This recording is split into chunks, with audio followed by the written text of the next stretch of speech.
Welcome to Sengoku Daimyo's Chronicles of Japan. My name is Joshua, and this is episode 113, The White Pheasant. The officials of the court stood sentinel at the palace gates, a formidable line of authority draped in flowing, vibrant robes that signified their rank. Each step down the line revealed a cascade of colors, a living tapestry of power and prestige.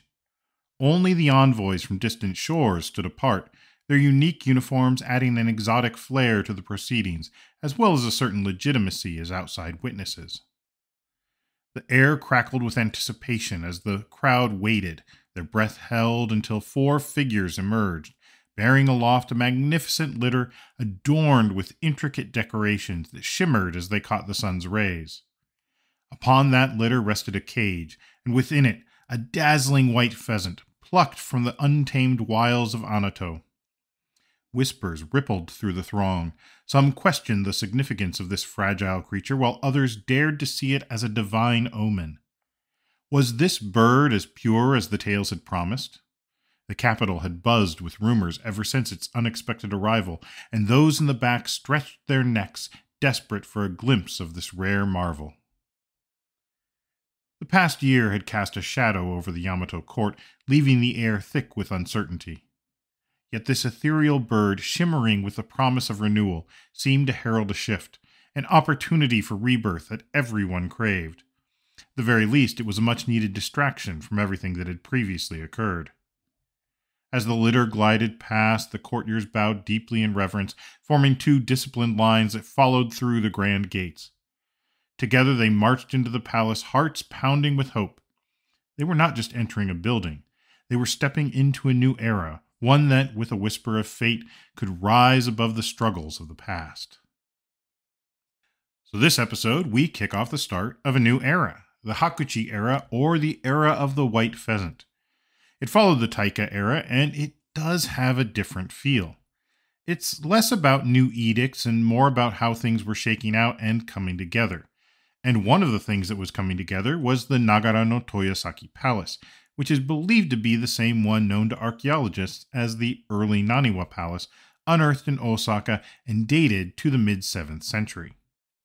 We'll actually start with a look at this palace, continuing our discussion from last episode, as our sovereign, Karu, aka Kotoku Tenno, seems to have been a bit crazy about all of his palaces. And we'll try to figure out just which one is which, but that can be an issue in and of itself. We'll also touch on the start of this new era, and look at why and what it meant to come up with a new era name, a new Nengo, right in the middle of a reign like this. And so we catch ourselves at the start of the year 650, still technically in the Taika era. The year started well enough with the sovereign celebrating the new year at the Ajifu Palace, and then coming straight back. The Ajifu Palace was apparently yet another new palace, and it seems construction had only recently begun. Now, there is some confusion between the Ajifu Palace and the Toyosaki Palace. The Ajifu Palace is traditionally thought to have been located on the opposite side of the Yodo River in the area of modern Setsu City, on the site of what became the Ajifu Shrine, or at least that's the shrine story. Others have suggested that it was actually on the Kanimachi Plateau, which is where we believe the Toyosaki Palace was. Notably, the Toyosaki Palace is not located anywhere near the modern area of Toyosaki, with which it seems to share a name. And from what little information we have, it seems to have been quite the complex. As to why he would need yet another palace, I couldn't say. And yet later we see that the Ajifu Palace is eventually named the Nagara Toyosaki Palace. So are they just one and the same? Did they move the Toyosaki Palace? Or did they build the Toyosaki Palace and then rebuild it as the Ajifu Palace, aka the Nagara Toyosaki Palace? At this point, the way the Chronicles talk about it, the Ajifu Palace site seems to have been almost purely conceptual at the beginning of the year 650, while previous accounts seem to indicate that the Toyosaki Palace was already in use. That would have made for an interesting New Year celebration, probably in temporary buildings erected quickly among the grass and fields, with some nearby tomb mounds that would have needed to have been leveled or moved to make room. It seems we're still surveying the site, but I guess Karu was really looking for a change. And so he celebrated the new year at the Ajifu Palace, but quickly returned back to, well, wherever the work of the government was actually occurring. And as to where that was, well, we talked last episode about all Karu's meanderings from one palace to the other. The Nihon Shoki text itself is not exactly clear as I read it. It doesn't help that the term for palace, or Miya, appears to refer to both a complex and possibly just a single residence without a clear distinction given between the two. And so, though I mentioned it last episode, let's recap what we know about the palaces this reign. So in 645, we're told that Karu decided upon Naniwa, and we're told that this is the Toyosaki Palace. Then in 646, Karu took up residence in the detached palace of Koshiro in Sayabe in Naniwa. This was likely him just repurposing the miyake, the government offices with the royal granaries. He was only there for about 2 months, though, before he returned. Where he returned to, maybe back to Asuka, not entirely sure. Then, in the third month of 646, he issued an amnesty claiming to have taken up residence in the new palace. But again, we aren't told which one. I mean, I assume Toyosaki, but who knows?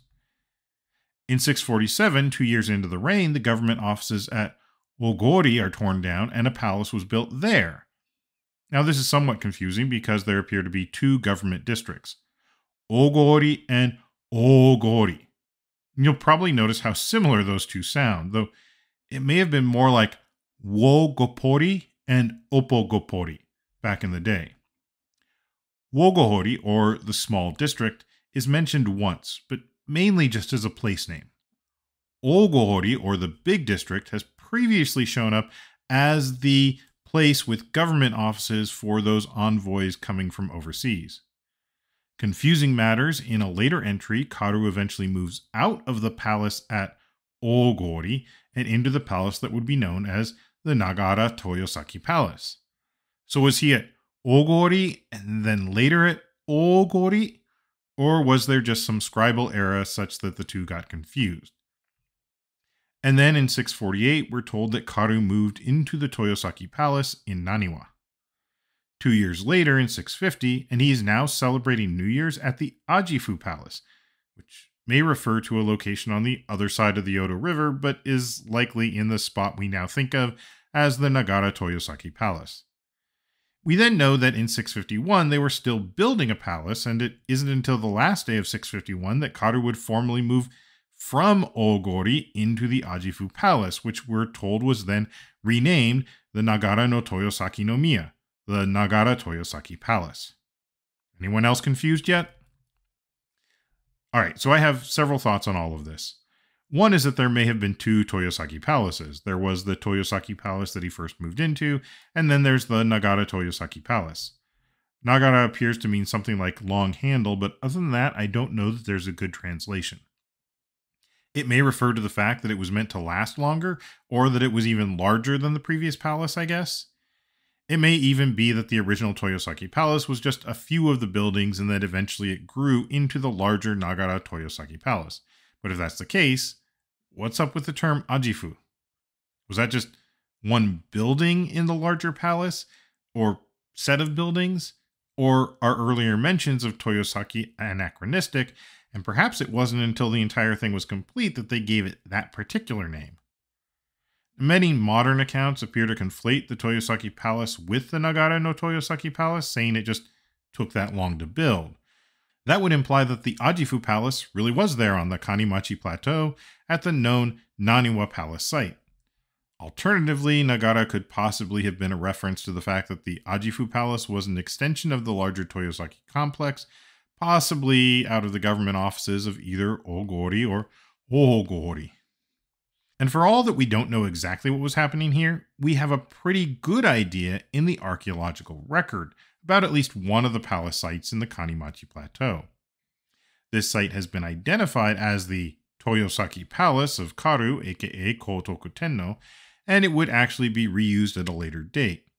Sure enough, there are remains of at least two palace complexes on the site, with one from our period known as the Early Naniwa Palace. Based on its size and layout, this early Naniwa Palace was the first of its kind. Previous palaces in Asuka had not dissimilar designs in terms of the general arrangement, but this clearly made use of the structure of continental-style palace complexes, and was likely intended to be a new permanent capital.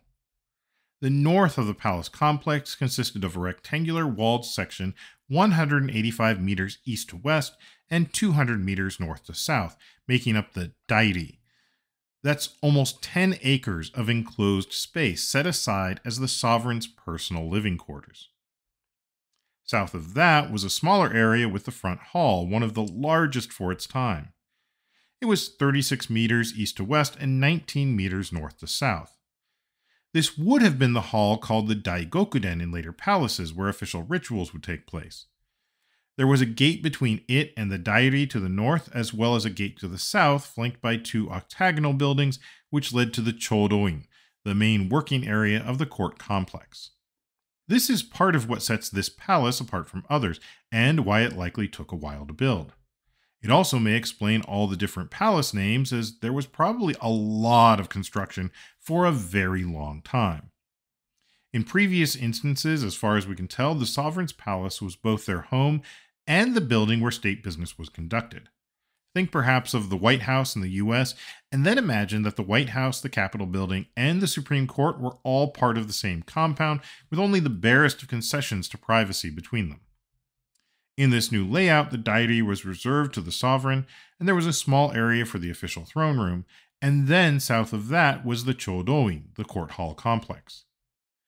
This was a huge change to how things had operated in the past. While the main audience hall was still nominally part of the dairi, so the private areas of the palace weren't entirely private, it was still leaps and bounds more separated than in previous palaces we've uncovered. Sure, the idea of lining up buildings from the front gate to the larger buildings toward the back, making people approach successively larger and more impressive buildings, generally seems to have been a thing as far back as the Makimuku Palace near Mount Miwa, all the way back in the 3rd century, but even then there's no clearly defined separation between the public and private spaces of the sovereign, not that I've really noticed. There does seem to have been restrictions on who could enter what parts of the compound, with the sovereign's personal quarters being the most restricted, but now there were walls and gates and guards separating one area from another. The Chodoin itself, the main business or public area of the court, appears to have been about 262.8 meters north to south and 233.6 meters east to west, a little over 15 acres. Most of that was open space between the 14 Chodo halls lined up symmetrically, 7 on either side. These were the individual buildings where the various government officials were to meet and conduct business, as well as conduct rituals, feasts, etc. There was a southern gate that provided the entrance to the Chodoin and led to another large area with the Choshuden, the buildings where the officials could change into and out of their formal court uniforms and otherwise prepare for or close out the day. South of that was the main gate for the entire compound, the Suzaku Gate, named for Suzaku, the red bird of the south, one of the 4 directional guardian spirits. We know the buildings largely from their post holes. They were made of wood, and it's likely that most of them were thatched. They may have been painted white, vermilion, and green, classic paints that were based on continental styles, and which were said to help prevent the wooden pillars from rotting too quickly. It's unsurprising that this would have taken years, but it is also possible that they built some quarters for the sovereign and then built out from there. This also would have been key to a lot of governmental reforms, providing an actual location for the work that the reforms were directing. Of course, there was a lot of work to be done, and the halls in the palace were limited, so 2 areas to the east and west of the complex were set aside and appear to have been built up with other government offices, suitable for carrying out the day-to-day minutiae that was required. There is still a question of whether or not they also instituted the larger grid system city layout around the palace complex. Currently, we have no evidence for that, though perhaps they were considering it eventually. Unfortunately, with all the construction in Osaka over time, I don't know if we would be able to find or discern such a layout if we did find it. For now, we'll stick to what we know, an absolute unit of a court complex that took them several years to build. All right. So, getting back to the Chronicles, our next entry in the Nihon Shoki after the New Year celebration tells us that in the second month, Kusakabe no Muraji no Shikofu, the governor of Anato province, brought a white pheasant to the court. The report claims it had been caught by Nihei, a relative of Obito, the Kuni no Miyatsuko of Anato, on the 9th day of the first month on Mount Onoyama. For reference, the land of Anato was at the far western edge of Honshu, part of the Sanyodo, itself a designation for the lands along the Seto Inland Sea coast, from Harima, modern Hyogo Prefecture, all the way out to Anato, modern Yamaguchi Prefecture. It was on the Honshu side of the Shimonoseki Strait, which was the main entrance from the Korean Strait and the Japan Sea to the Seto Inland Sea. That area would later be known as Nagato, which would eventually be called Choshu, an area which any student of the fall of the Tokugawa shogunate is sure to recognize. We discussed back in episode 94 how white or albino animals, assuming they weren't normally white, were considered particularly auspicious. So in 598, the land of Koshi sent a white deer they had found to the court of Kashikiya Hime, which is to say Suiko Tenno. And so the white pheasant from Anato was clearly seen as an omen. But was it truly auspicious? Here we see the court investigating this, and how exactly they go about that is really somewhat enlightening as to how the court thought in general. First, they made inquiry of the lords of Baekje. I would suspect this referred to those recognized as Baekje nobility residing in the archipelago, rather than sending a correspondence to the peninsula and back. That they went to someone from Baekje would seem to indicate the importance they placed on Baekje as a conduit for continental learning.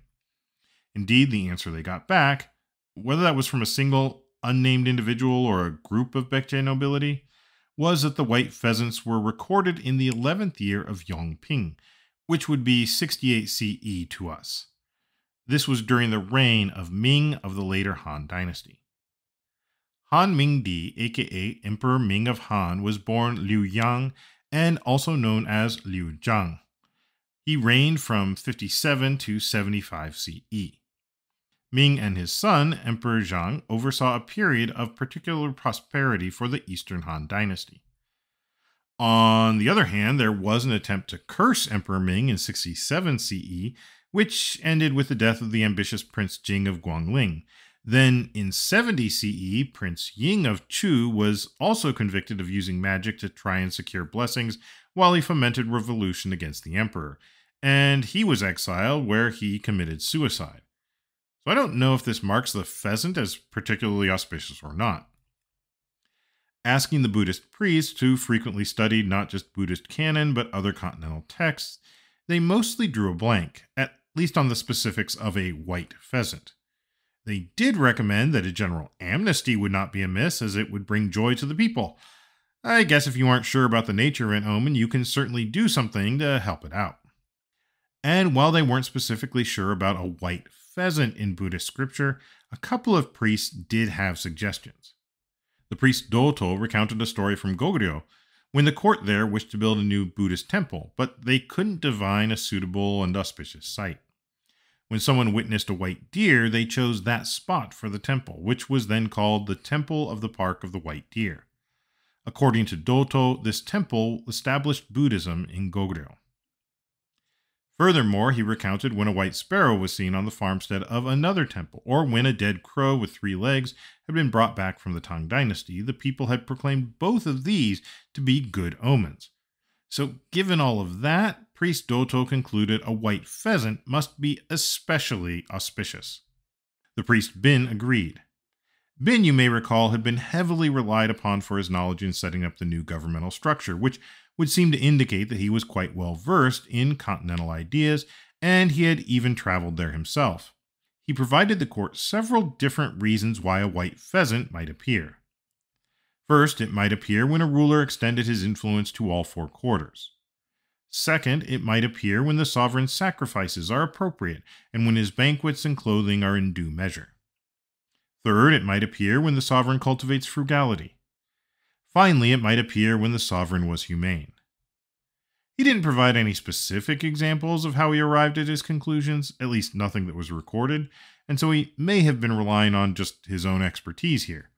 However, he did recount one tale in particular. It was a story from the time of Emperor Chengwang of the Zhou dynasty.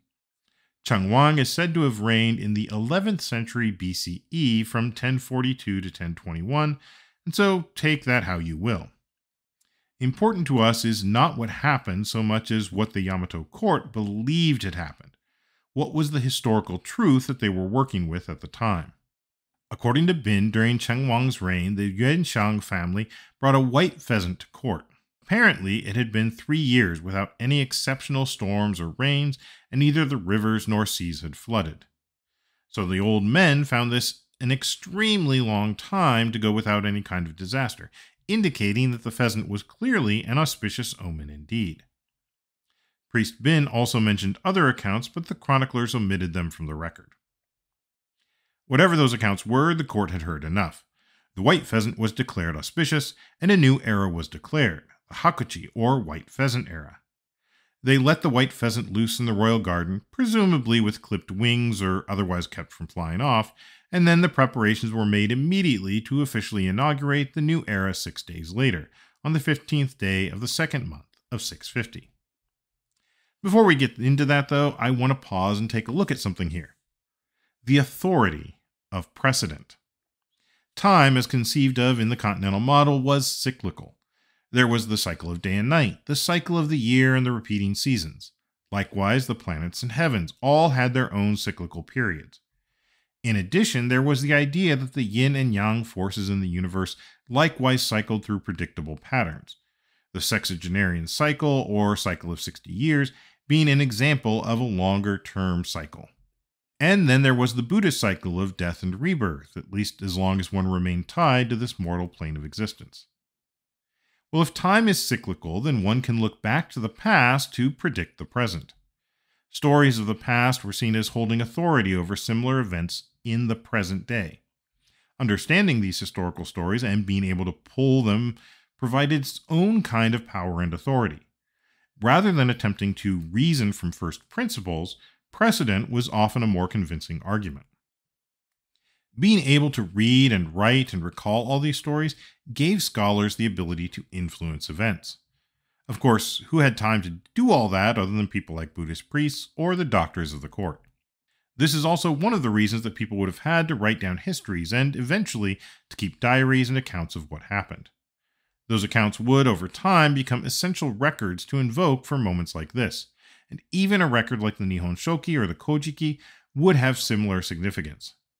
In many ways, it is propaganda, but not just in how it describes the past as the chroniclers wished it to be, but it set the precedent for succeeding eras to look back on. While we may challenge that view today, for many of the 8th century onward, the events described in the Nihon Shoki were considered the gospel truth, in more ways than one. Of course, all that aside, we've had plenty of auspicious events before, but why now would they be enough to trigger a new era? Why not just note them and move on? Well, to start with, let's face it, nobody is likely to name 649 as the greatest year ever anytime soon, and certainly not the Yamato court. The crown prince, Nakano-Oe, had been tricked into thinking that his co-conspirator, Soga no Kura Yamada no Ishikawa no Maro, was a traitor. To be fair, Maro had been more than complicit in the murderous takedown of his own relatives to set up the current government, and history has time and again suggested that those who put someone on the throne can just as easily take them off it. That's why they are often either brought deeper into the inner circle or removed, either physically or more euphemistically. In this case, though, it seems that the fears of Nakano-Oe and others were unjustified, and they sent the royal troops after an innocent man, or at least a man as innocent as any of the other elites at that time. I mean, after all, the wealth of the elites came from the rice fields that they owned, or that were at least designated for their stipends, and they certainly weren't working those fields themselves, so make of that what you will. All of that had led to the death of Maro, his family, and the rest of his household. That in turn led to the death of his daughter, Miyatsuko Hime, who was married to Nakano-Oe himself. When they finally did realize what had happened, the best justice they could figure out was to send the scandal-mongering Soga no Musa out to Tsukushi in a form of luxurious banishment. demotion by promotion, as he was made the viceroy of Tsukushi, the top man of the court at the edge of the archipelago. To say that the year 649 had been a bust is an understatement. Don't get me wrong, it was a far cry from the worst year the archipelago had ever experienced, or would in the future for that matter. But that was scant comfort to the folks living in it. And so it was with some relief, I suspect, that the court welcomed news from the far-flung land of Anato, because they really needed a distraction. With that in mind, let us move on to the events of the 15th day of the second month of the year 650, describing how they inaugurated a new era. Now, if the Chronicles are to be believed, this is not the first time they inaugurated a new era. We're told that the year 645 was considered the first year of Taika, or Great Change. But assuming that did happen, and that it wasn't just named after the fact, the era would have started at the same time as a new reign. Previously, from everything we can tell, dates were based on regnal years. Things are recorded as happening in the X year of Y sovereign. Some of the oldest accounts seem to even note it more as X year of the sovereign who reigned from the Y Palace, as the palace was likely more distinct a feature than the names and titles they used, and the posthumous names like Kotoku Tenno were not actually used until the end of the 7th or early 8th century. It is possible that Hakuchi is actually the first true Nengo, or era name, and the first one that appears in the middle of a reign, though even here some say that the instantiation of Hakuchi is anachronistic. Personally, I see no harm in taking it at face value, at least for now, while acknowledging that everything in the Nihon Shoki is a bit suspect. Still, we are approaching a time when the events being written down may have still been in the living memory of people alive at the time. 720 is only 70 years away, and the project started even before then, so unless there are obvious discrepancies or supernatural events, we can probably assume that the Chronicles at this point are largely truthful, if possibly embellished.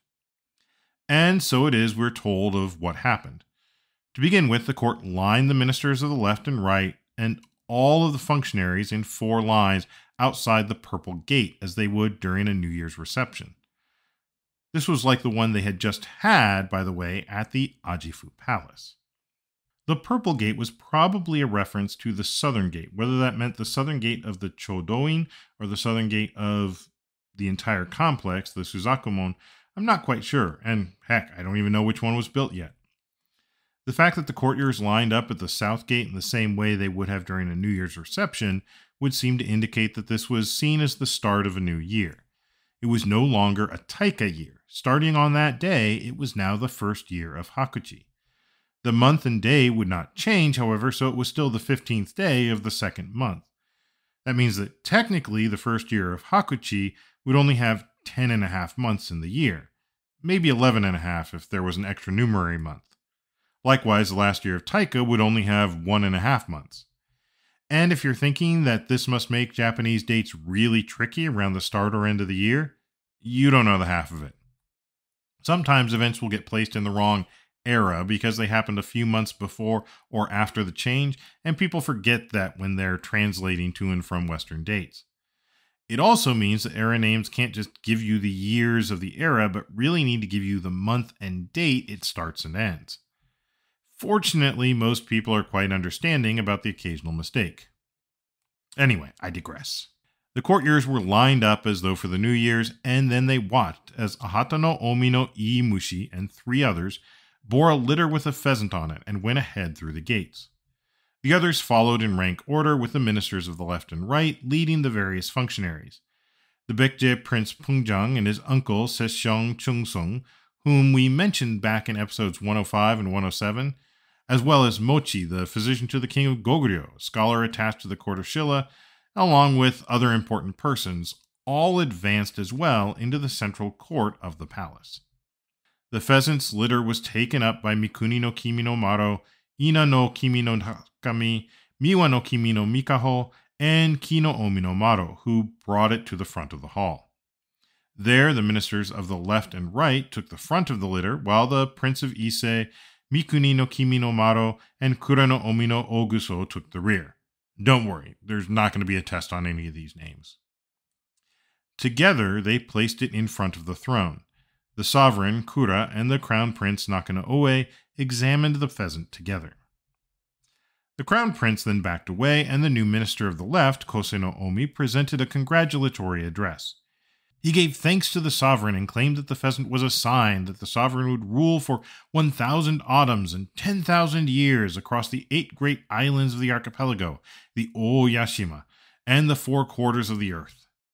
Effectively, this is a long-winded version of Banzai, the congratulatory wish of 10,000 years of long life for an emperor. Karu responded to this address by quoting auspicious times that white animals had been omens of good rule. He then gave credit to the ministers and functionaries and urged them to continue to provide good service. Then he declared a general amnesty, forgiving various offenses, and noted that the era name would change to Hakuchi. Karu then directed presents to be handed out to the ministers, the daibu, and the officials of lower rank, all the way down to the clerks. Each received gifts commensurate with their rank. Finally, Kusakabe no Muraji no Shikofu, the governor of Anato, was commended, and the rank of Daisen was granted, along with what we are told was a goodly number of presents. In addition, the commuted taxes and corvées of Anato were remitted for 3 years, meaning that Anato would be allowed to keep all of the rice and product for themselves, something that was likely quite significant, though it is unclear whether this means that it was felt down at the level of the basic workers, or it just meant that the governor was able to keep what he taxed from the people for himself. And with that, we enter a new era. Forget the unfortunate bloodshed and regrettable decisions of the previous year. This was a new start. And that is often how these eras were seen. Whether it was a new reign, or things were just going so poorly that the court felt they needed a new start, future Nengo would often follow a similar pattern. And there was no set time for how long an era would last. In fact, here's a little trivia for you. The shortest Nengo in Japanese history was Ryakunin, and it lasted just under 2.5 months, from late 1238 to the start of 1239. It really shows how important it was to come up with a good name for these eras, as Ryakunin, which seems to mean something like humane period, could also be written with characters meaning abbreviated person. So they decided to abbreviate the era instead, changing the era name again. This first year of the new era of Hakuchi, well, it continued relatively normally. In the 4th month, there were envoys from Shilla. Another source, according to the Nihon Shoki, claimed that Goguryeo Baekje and Shilla sent envoys every year from this reign onward. Then, in the 10th month, we see more work being done on the palace, presumably the Ajifu Palace. We're told that presents were given out in respect to tombs that had been demolished to make room for the new construction, as well as for people who had been moved off their land. Then Aratai no Atai no Hirafu was sent to place the boundary posts, no doubt marking out the outer extremities of the new palace precincts. In addition, that month work began, no doubt at the court's direction, on a giant tapestry or mandala with a 16-foot tall Buddha image, attendant bodhisattvas, and figures of all 8 classes of beings according to the Buddhist cosmology. That includes heavenly beings such as devas, dragons, demonic yaksha, gandharva, and asura, the bird-like Garuda and Kimnara, and the snake-like Mahoraga. All told, there were some 46 figures.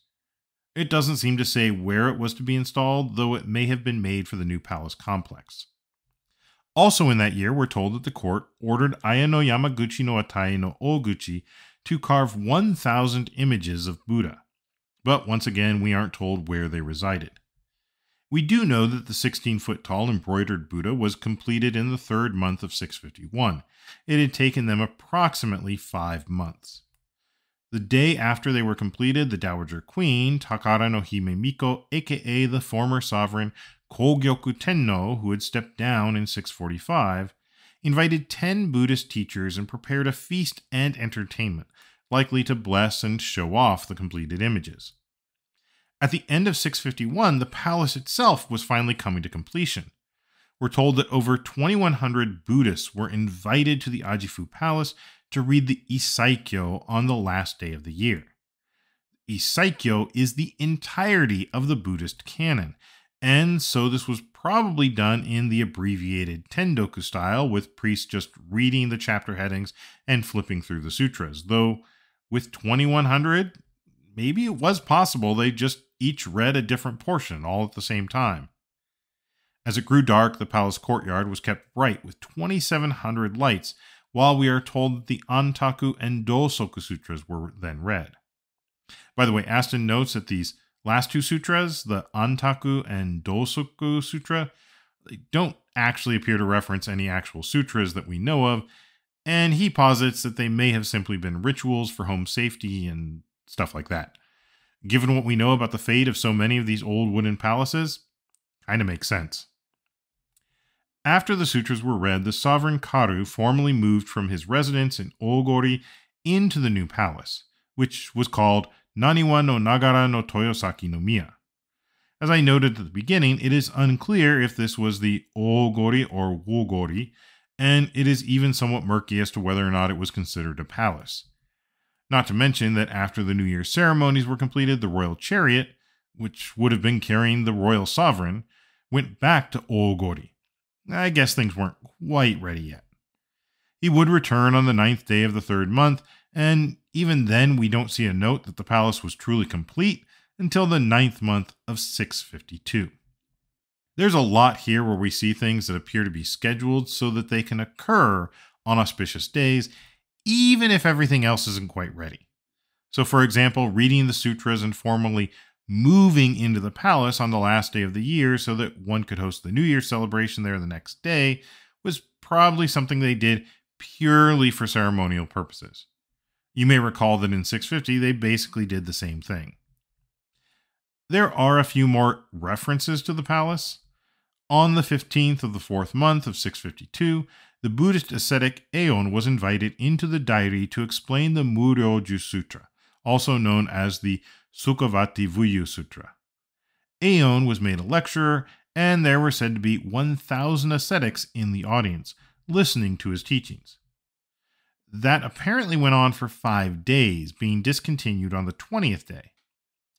And now, the power of the sutras and Aeon's teachings is apparently shown in the weather because the Chronicles claim that large rains began to fall in a monsoon that lasted for 9 days. This wasn't a gentle water your crops kind of rain. This was more like a demolish your buildings and destroy your fields kind of rain. There must have been massive flooding as men, horses, and cattle were caught up in the water and drowned. Given the way that this is written, I'm not entirely certain of the takeaway. Were the sutras that powerful that they brought rain and Aeon just didn't understand his own strength? Or was it a punishment for stopping Aeon from continuing his lecture? Or was it the rains themselves that caused the lectures to stop, perhaps making it untenable for people to sit out in the courtyard and listen as the rains came down? My rational brain suspects the latter, but I'm not sure how it was read by the people of the 8th century.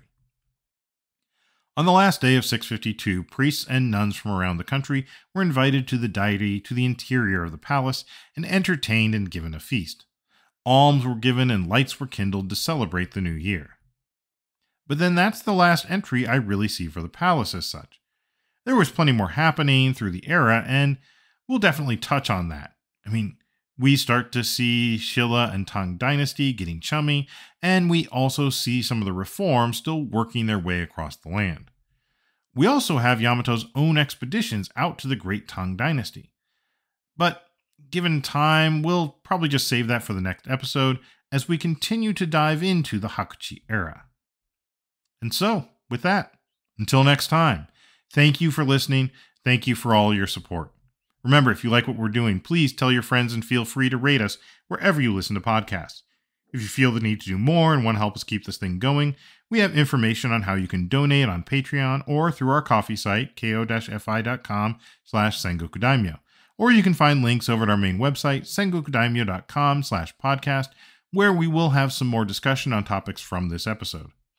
Also, feel free to reach out to our Sengoku Daimyo Facebook page, or you can email us at thesengokudaimyo@gmail.com. Thank you also to Ellen for their work editing the podcast. And that's all for now. Thank you again, and I'll see you next episode on Sengoku Daimyo's Chronicles of Japan.